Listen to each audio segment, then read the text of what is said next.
This is video 2 over 5 videos that will attach to 2 other groups of videos. This video is over additional components to short-range footwork, or I like to call it striking grappling. But the emphasis would be placed on kicks and strikes, controls, attachments, and throws and takedowns. And so striking grappling is kind of easier to say than all of that. The first video we covered different pieces of footwork. We're going to kind of go back through some of that, but we're going to add some additional components, right? And then we're going to talk about some stuff that others do and that could be part of this, but I'll give you my reasons why I don't include them.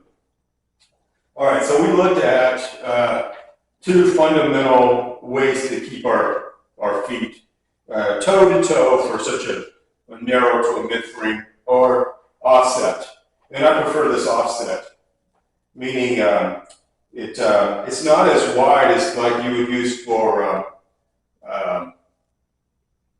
even a medium or a large frame, meaning I'm not going to be toe to heel like this, but I'm going to be more arch to toe, like that, right? So when I turn.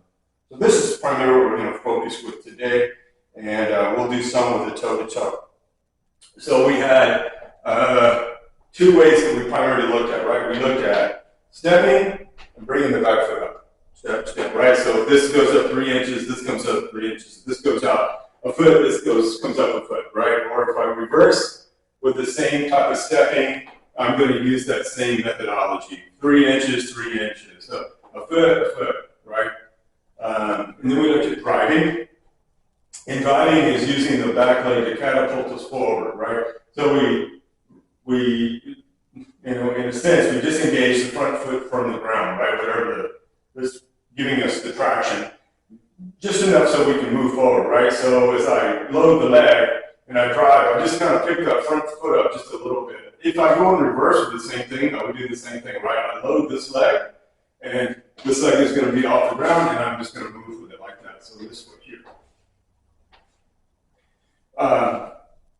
Some people use for better sense, they use a dragging piece, and we're going to look at a different aspect of that, right? So, say people do this, like they're here, and whether my hands are here. I'm mainly focusing on the feet right now, but I would have my hands here if I was doing more than just the footwork. So think of it like this. When they step, right, when they step out, they will literally drag this foot in, right? And I'm not exaggerating. Some people literally do it this way. Now, it's kind of like putting you're trying to go forward and you got your emergency brake on, right? Some will either even rock when they do it, right? So they step with this foot and they will pull to drag themselves like this. Okay. I just don't think that that's really all of that great. Even if you're concerned about the footing, right? And you're kind of doing it like this. I mean, you could use it for that, but you may like some of the other alternatives. Stepping and then I step, right? Well, if I slide my foot, I can maintain the surface if it's slippery or unsure of the surface. Maybe so, but if you're applying that much resistance that it becomes a drag, then it's really not really helping you. The whole point of being able to defend yourself is to be able to, we'll say, utilize our physical attributes and our mental attributes as much as possible, right? So I would want to try to be as fast as I can, as strong as I can, as forceful as I can, as articulate as I can, right? Be able to process as quickly as I can. So to me, it doesn't make a lot of sense on this. Now, if it was a secondary action, and that's what we're going to look at. So there's another way to do this. So when I step out, I'm going to pull this leg in like this. I'm not going to drag it like that, but when I step, I'm going to pull this leg in, rotate on it, like this. Or as I step out with this leg,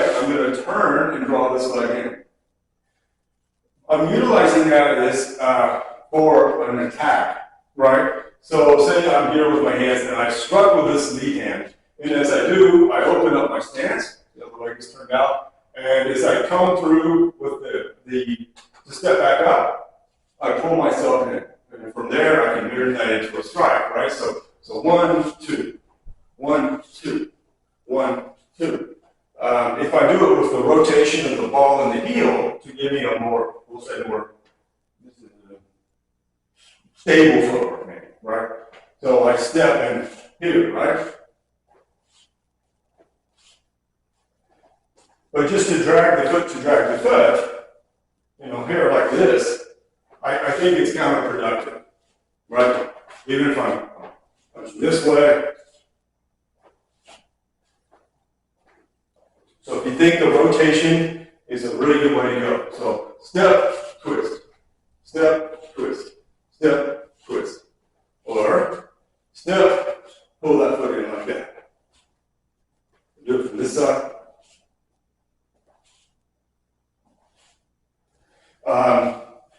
Also, too, there's like creating more of a sinking, dropping weight action, right? So as I go to step, I can step with this leg, and I'm going to bring this one in hard and down, and then I'm going to explode off of it. All right, 1, 2, 3. All right, so 1, 2, 3. Just enough to sink the weight and send it back out. All right. Sink the weight and send it back out. Sink the weight, send it back out. Sink the weight, send it back out. So I'm combining like this riding action, bringing the leg in closer, and then just making an explosion from the motion. Boom, right? Sink, drop. Strike, sink, drop, right? Or I do it from this one. Sink. It's harder, right? Like if I try to do this, like it's two different actions. Don't want that. 1, 2, 3. Right? And you go 1, sink to make this strike, and then try back out. Right? That's more efficient and it keeps everything moving in the same direction. 1, 2, 3. 1, 2, 3. You see a lot of styles that use, like Wing Chun example, it uses a 3-punch sequence. Other Kung Fu styles use a 3-punch sequence. The karate styles, other styles use like a 3-pattern punch, right? Something boom, boom, boom, or like this. If I'm just stepping with that, I'm moving forward with momentum, right? On my speed and my mass, and I'm trying to hit something. If I can articulate my feet better than just a step, step, step, step, step, step, step. And combine those pieces of footwork together again, right? Like say from here, right? So I step out and I sink, and I open, right? Now, the second punch comes in, I'm going to close this and drive it in, 2. And then from here, I'm going to drive down and punch out, right? So from here, 1, 2, 3. 1, 2, 3. 1, 2, 3. 1, I open. 2, look. I can turn the foot this way. I don't have to rotate up on it. 1, 2, and then again, I'm going to punch out with this hand. I can open this back up if I wish. Look. That type of articulation is so much better than just trying to hit them with the arms. Close range, like the thing with long range punching or, I can do like this, right? Or I can really swing the leg. And I can really emphasize and utilize momentum. If I'm already attached to you or I'm so close, I can't really use these big generating motions. And I really need to be able to bring my force or my power from the ground, right? I need to be able to do actions where I push force down to get that reaction force back to be able to articulate my punches or my knee strikes, elbow strikes, kicks, etc. Something else is drawing, right? So let's look at drawing for a second. So I'm here like this, and maybe the person is, I mean, we're dealing with this range, right? And they come in to try to get attached to me. I want to be able to draw this leg back and punch out. So this way, right? So whether it's this way, it doesn't matter, right? It does, but not in this situation. We're just looking at mechanics. So the person comes in at me, and I draw back. Now you can turn this into a cat stance if you want.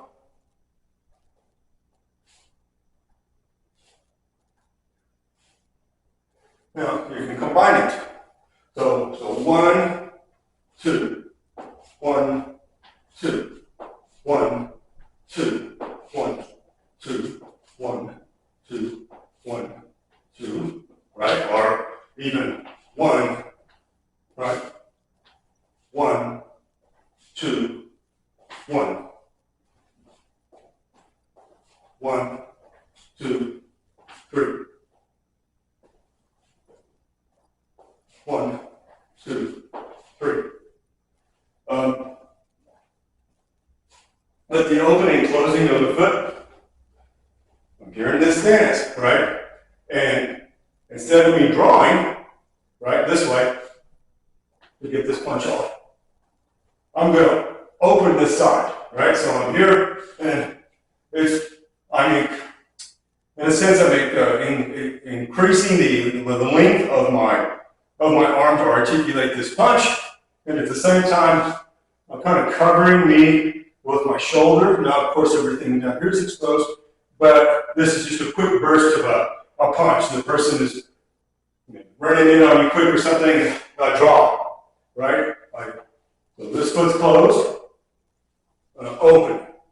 Right away, I can come back, my hip is open now, but I can easily come right back and close it and punch, or from here, close, rotating punch, right? And punching in.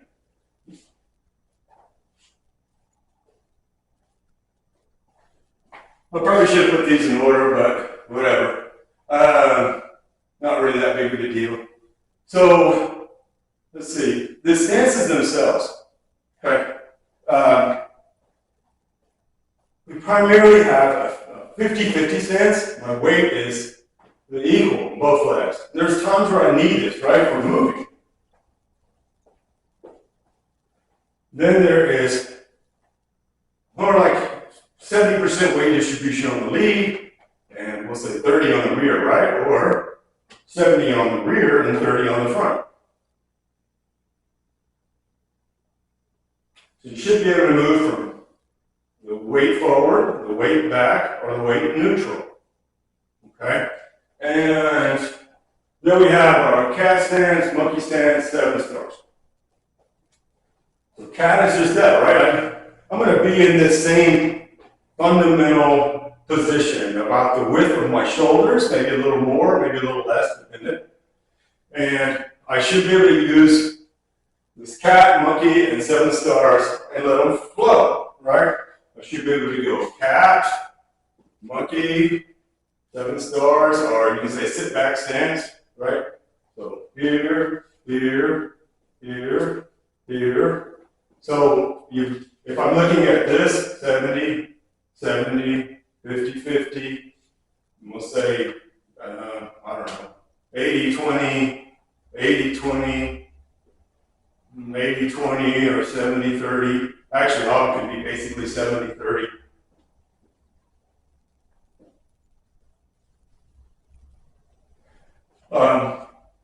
There's some other stances that you could utilize as well, but predominantly those. The width of it, I don't really consider that as a stance. Meaning, again, you can work off toe to toe, or my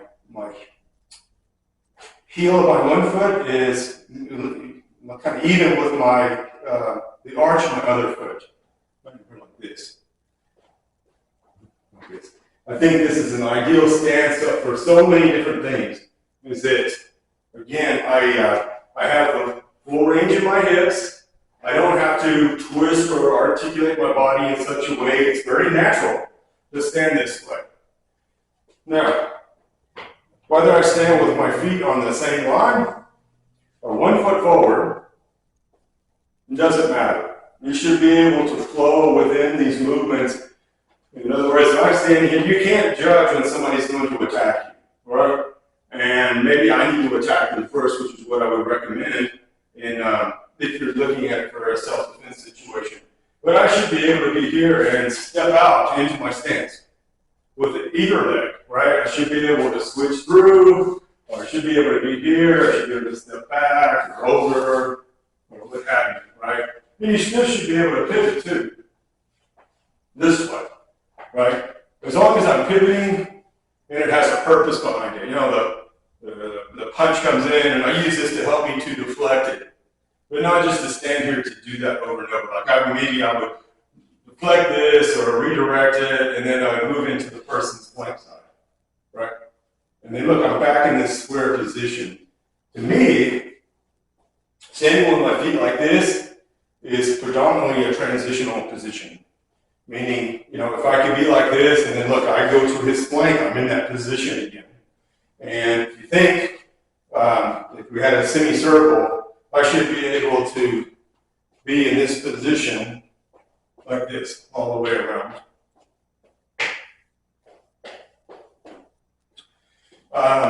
Two patterns to work for, so to me, this is all leading to something like shadow boxing. So in martial arts, we have footwork, like in the Swajao. There's different pieces to it, and there's more to it than just footwork, but the belt cracking exercises where we're utilizing an apparatus, and that is more to help us with our timing and to also connect the legs with the core. Where am I getting at? So that's a piece of footwork to develop these stances, right? These stances to help me to articulate throws. In the Tai Chi, we also have, you can call it Tai Chi walking, or you can call it Tai Chi footwork.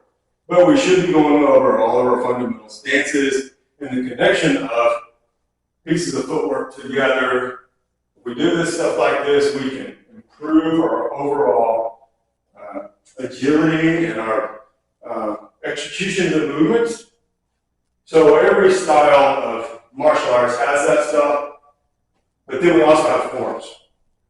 If you went to something like boxing or kickboxing, you're going to do some form of what they would use the term shadow boxing. So shadow boxing to me is kind of no different than saying Tai Chi walking, right? It's just it's a way to describe footwork. So we have two patterns that we're going to use to do these things. One is kind of like a plus sign. I'm either going to move forward or back or side to side, right? And we looked at some of this stuff in the previous video. The other one is verticals, horizontals, and diagonals, right? And those two patterns are great to be able to practice your footwork, to be able to kind of get better at articulating it. Once you can get past that, then we go into, we're going to look at punches and kicks, and then we're going to start tying those together into combos. And then those combos would be more like the moving postures that you would do with Zhangxi Tai Chi, or that you would use with Suajiao as by itself. We also have our Xingyi. So in Xingyi, we got our 5 elements, and you have footwork with that. You also have the individual strikes and how to articulate the movements, and then we have the form. And so all of this stuff is very similar. And so let's look at these patterns. So if you think of it, you can think of it like a little form, but it will help you to stay motivated to do your footwork, right? So we also utilize, it's called switching. So there's switching in place, like last time we looked at, you know, like a step, or switch through and strike, or just switch to be able to get to the flank, or whatever it may be, right? Switching, I can switch forward and back. We talked about not moving our torso, right, to leave it pretty flat to the front. So very similar. We're going to use all of those attributes. We're going to use this kind of plus pattern. So we're going to go 2 steps forward, or 2 steps back, 2 steps out, 2 steps in, or 2 steps out, 2 steps back, right? Get it? So we're going to use that switching, and we're going to do it in place in between these actions. So if I'm here like this, right, I want to be able to switch. And it's not so much about me jumping up. I mean, you can, but it's maybe more like me picking my feet up from the ground, right? Pick the feet up, pick the feet up, pick the feet up. Okay? I want to do it this way first. So I got my hands here, and you can pick and choose any of these pieces of footwork. I'm going to start with stepping. Right, so I'm here in the middle, and irrelevant, we're going to do both sides equally, right? So you may do switching and jumping in place. Maybe do like a set of 2, or a set of 4, or a set of 6, whatever you want to do. It doesn't matter what foot's for because you're going to do both sides, right? So we do our switching, and now we're going to step. So 1, 2, right? Now we're going to leave this foot forward and we're going to step back. So we're going to retreat from it. So we step 1, 2, and we get here, right? We're going to switch. And again, in between segments, you can do mini switching, in between them, it really pushes your party. And then from here, here's my stepping out, 1, 2, and then back, 1, 2, switch again. Now I'm going to do it, I'm going to retreat with it all the way and move back forward. All right, so I do it again, step 1, 2, right? And then I switch or go forward. 1, 2, I switch, and then 1, 2, back forward, 1, 2, switch. Now I can do, say, the next piece of footwork. So we did stepping, we can do driving, or we can do where we're rotating, right? So here I go again. So I step out, and I turn, right? Or I step out, and I pull it up. And then I recover with it. Now, I can do it backwards, right? So if I step, and I may pull up with a cat, or I may step and turn and pull this foot in, right? You got to think, what am I doing it for, right? So step. So whatever I'm doing with the pattern, I've got several options there. And again, in the next video, I'll probably do a couple of routines. I'm just trying to give you the basic idea, and you should be able to do it yourself. But same, so we did this, we did, say, the advancing or stepping. We did driving. We did some form of stepping and rotating, and or we did some form of stepping, sinking, and driving. We did that forward and back, right? Now we're going to do the same thing, but we're going to do it to the side. So here, I'm going to shuffle out, right? So if you remember from the other video, my left leg's forward, I want to move to the left, I'm going to use the right leg, and I'm going to drive with it. So here, I'm driving, I'm going to step across, right? This leg is going to push me back. Right, and now the right leg is forward. I want to go to the right and use the left leg to out.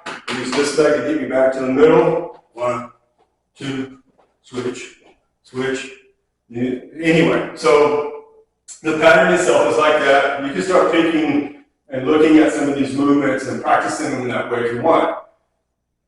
I think it's good because it's important to be able to move to the side. And it's really important to be able to move in a circle around the person. In other words, to the front of me here, if this is 12 o'clock, I want to at least be able to go to 9 and 3 with whoever I'm dealing with. Okay? So I need this pattern. And if I'm moving, I need to be able to move forward and back. I need to be able to move to the side, right? If something comes this way. So that's what that pattern is more over. Then we have where we're doing verticals, horizontals, diagonals, and then we have arcs.